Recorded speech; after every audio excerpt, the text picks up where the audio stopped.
Internet, this is Daniel with Driving and Dragons, and today, just coming to you with a quick reshoot on using Rule Zero to support the theme in your game.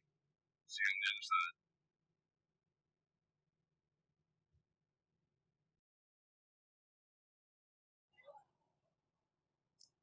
So, Rule Zero in support of the theme of your game.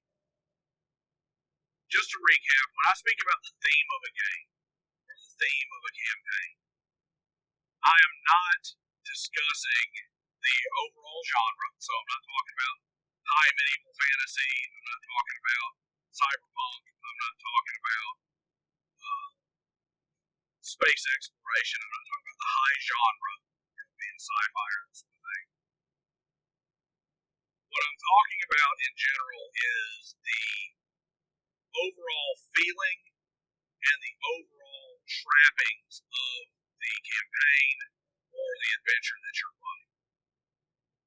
So, and that does not mean the skin either. So, just because I'm slapping a coat of paint over it to make it be Dungeons and Dragons, but in ancient Greece, or cyberpunk, but not in a dark, everybody's dirt poor, super dystopian future, but like in a Gattaca, everybody's perfect, or Brave New World type future. It's more along the lines of, am I trying to make a horror game? Is it a heist game?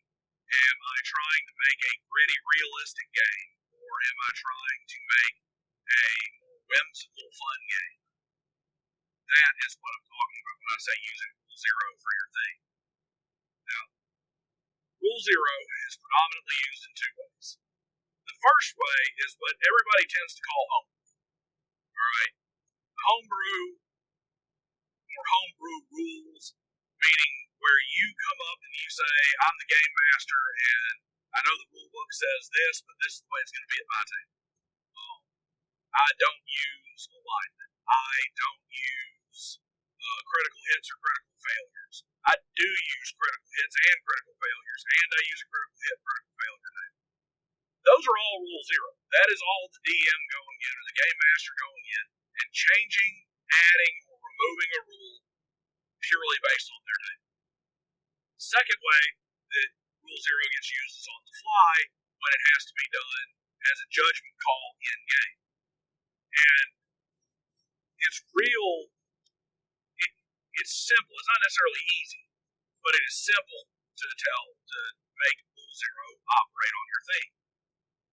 First, when you're doing those homebrew at this table for this campaign rules, that Rule Zero changes to those quote homebrew rules, you want to keep the theme in mind. So, if I'm going to play a gritty, realistic game, I am going to make game rules that make the game feel that way. I'm going to maybe reduce hit points. I am maybe going to add dire consequences to damage. So, maybe when you get hit, I'm going to roll a die 6 and determine if you got hit in the arms, the legs, the torso, or the head. Maybe I'm like something to dramatically reduce hit points so that you die easier and everybody dies easier.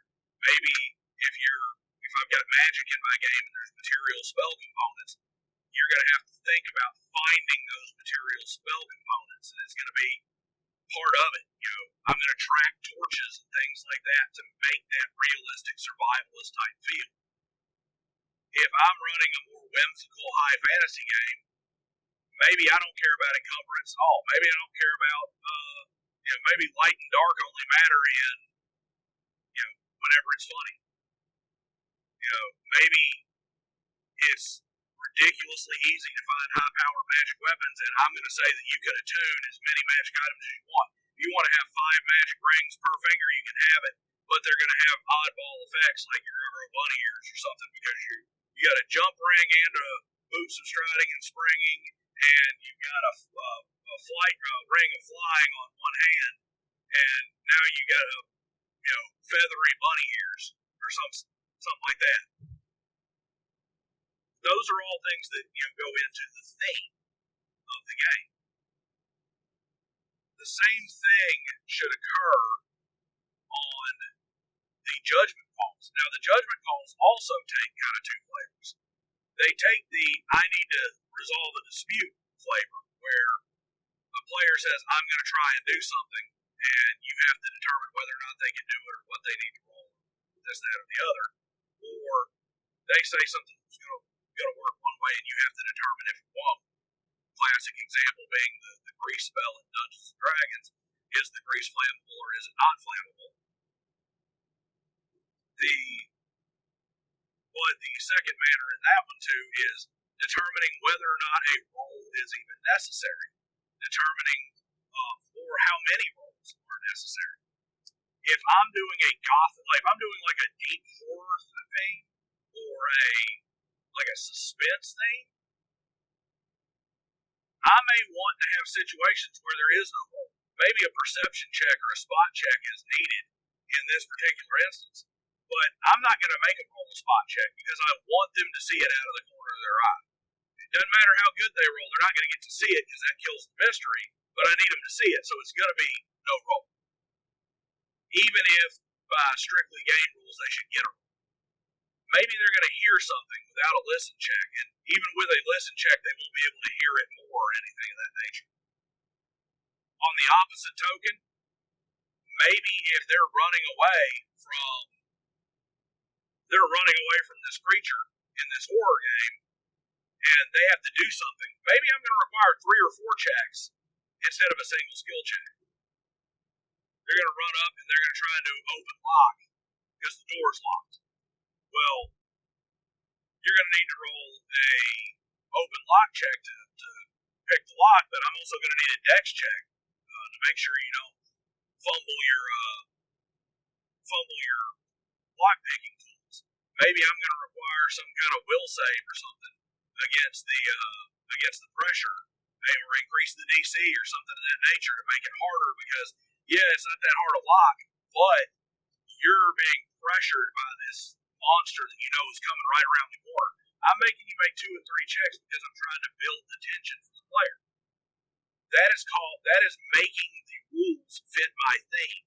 It's not just arbitrarily you have to roll extra when you shouldn't.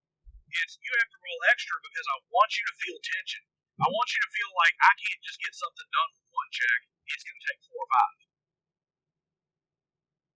So that should always be, in my opinion, with very limited exception, theme should be the first thing you think about when you make a call as a dungeon master or a game master. Ask yourself, is this change going to enhance, or is it going to draw away from the theme that I've built here? And to put a fine point on it, even if you have a situation where your ruling may upset a player, it is better for your player to be aggravated or angered by a call that you make, a ruling that you make, than it is for you to make a call to placate a player that favors a player but pulls the rest of the table out of their immersion because you've now broken the suspense, you've broken the tension, or you've broken the theme. Like, you don't want to have some rule that adds some just over the top gritty thing into a game that's kind of been a comedy based thing. You don't want that to happen. You don't want to run a heist game where it just comes down to your rogue or your thief goes in and rolls lockpick checks and security breach checks, and that's it. The whole game is just lockpick, security, because technically the rules say that the skill can be used for that. So now your entire adventure just becomes follow the rogue and watching pick locks. And your rogue may be your thief player, your rogue player, your whatever burglar.